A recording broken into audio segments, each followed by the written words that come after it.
And welcome back to another episode of Born to Talk About Sports. I am your host, Steve Bourne, and today I'm going to be doing a Major League Baseball preview. I figure with spring training underway, well underway now, about halfway through, and with the World Baseball Classic getting started in Asia and just got kicked off just yesterday on March 11th in Arizona. I might as well do my baseball preview and I guess yeah, I'll give it and do some predictions. Got the new pace of play rules that have been put in and banning on the defensive shifts where you can't have everybody on one side of the diamond. So and it seems to be working so far with spring training games being cut down by almost half an hour right now. So spring training games tend to be a bit longer anyways with all the pitching changes and defensive replacements and stuff like that. So far, it looks like everything's off to a good start. Watching some of the WBC with the World Baseball Classic without the pace of play rules put in, some of these guys who are used are who come back to the major league teams after their team has been eliminated, they're going to be in for a bit of a wake up call because it's especially for the pitchers because you've only got 15-20 seconds uh, uh, from when you get the ball to when you have to get into your motion. No more of this stepping off the mound, adjusting your hat, adjusting yourself. um, no, it's get the ball, get the pitch, fire the pitch. And like I said, so far it seems to be working in the spring training games. I just hope the pitchers who go to the World Baseball Classic and then come back don't fall into old habits, and next thing you know, it's ball three before they even let a pitch go. And so, the what I've noticed so far in spring training is keeping an eye on Major League Baseball is injuries. The LA Dodgers just lost the Trey Turner replacement. Sounds like for the entire year with the torn ACL, and so the Dodgers are looking for a middle infielder now. Blue Jays have Santiago Espinal, who's probably going to be right now the Blue Jays' fifth infielder. He would be a good fit for the Dodgers. I wouldn't be surprised if the Dodgers are talking to the Blue Jays about a potential trade. The Yankees are down two men in the rotation already. Frankie Montas, who they got from the Oakland last year, he did have injury concerns, and boy howdy have they exploded. He's done for the year. It's not official, but it sounds like he's done for the year. And then the Yankees' prize free agent acquisition, Carlos Rodon. They say he's going to start the year on the IL with forearm tightness, and any baseball fan who's followed pitching injuries know forearm tightness can lead to the infamous Tommy John, which is a tear in the elbow here, where it's basically they take a ligament from your leg and put it into your elbow and attach it, and that recovery time is anywhere from 12 to 16 months. I mean, for the Yankees case, I hope that's not it because I feel like a bit of a wasted signing. However, though, for a team like the Blue Jays, you have to jump all over this. Um, you for the Blue Jays, I'm going to start with the AL East. I mean, that's where I'm from. That's the division I'm going to pay most attention to. Yankees are defending champs. Um, they've their their outfield is still question mark. Stanton, he's going to miss his 50 to 100 games. Judge has been healthy the last 2 years, but those were both contract years. And there's no way he's hitting 62 home runs again this year. There's absolutely no way that's happening. And right now you've got Aaron Hicks in left field, and that's not ideal. Yankees are an old team, um, especially when you got guys like Donaldson, Stanton, maybe considered young, but he's had enough injuries for more than a career's worth. And right now the Yankees only have, I mean, when Herman started only 15 games last year, and he's now your number four starter. Yankees are in trouble right off the bat. Yankees are in trouble.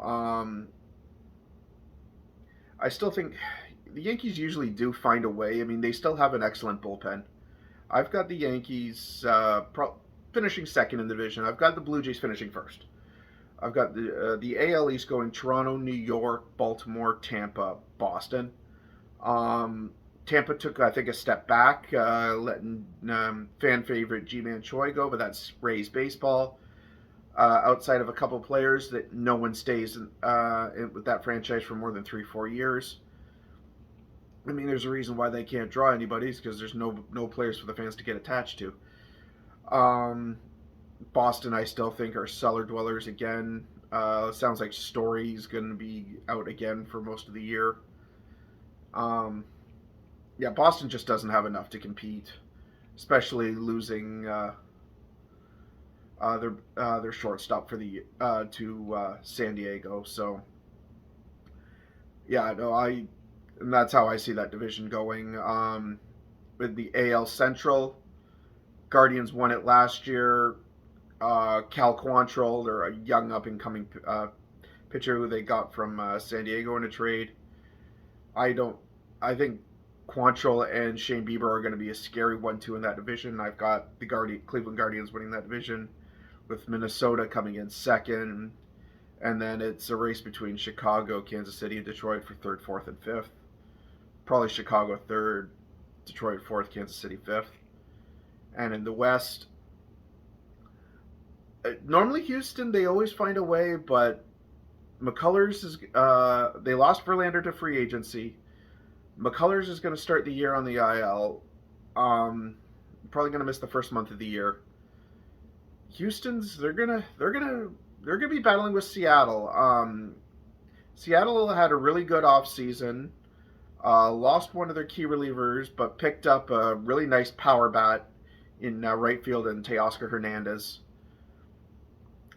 Honestly, I'm going to call it now. I've got Seattle winning that division. They've got all the momentum from last year, and they're just going to build off that.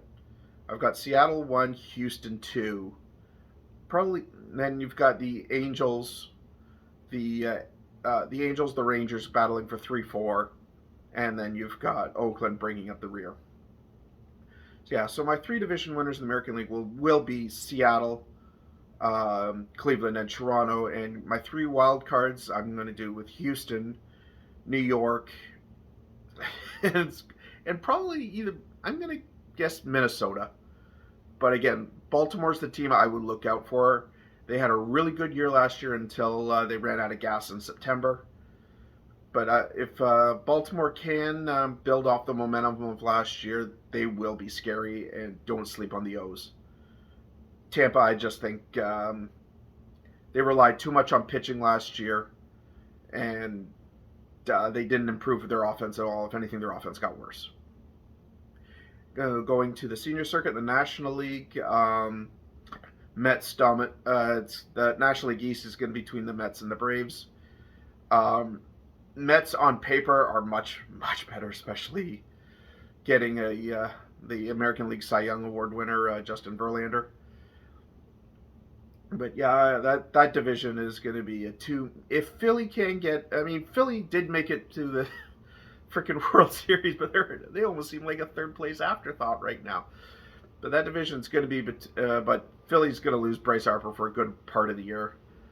So that division to me is between the Mets and the Braves, and I think just on paper the Mets have enough talent that the Mets should win that. They lost DeGrom, yes, but I mean he was injury plagued, so. But they still have Mad Max Scherzer. They still have Justin Verlander. So I'm going to go with the Mets on that one. And the Central, that really seems to be the Cardinals' division to lose, because you've got the Cardinals, you've got it's between the Cardinals and the Brewers, and I think it's St. Louis. You never get a bet against them until they're done. But I've got the Cardinals, the Brewers, and then I guess it's Pittsburgh, Cincinnati. Honestly, it's Pittsburgh, Cincinnati, and trying to think.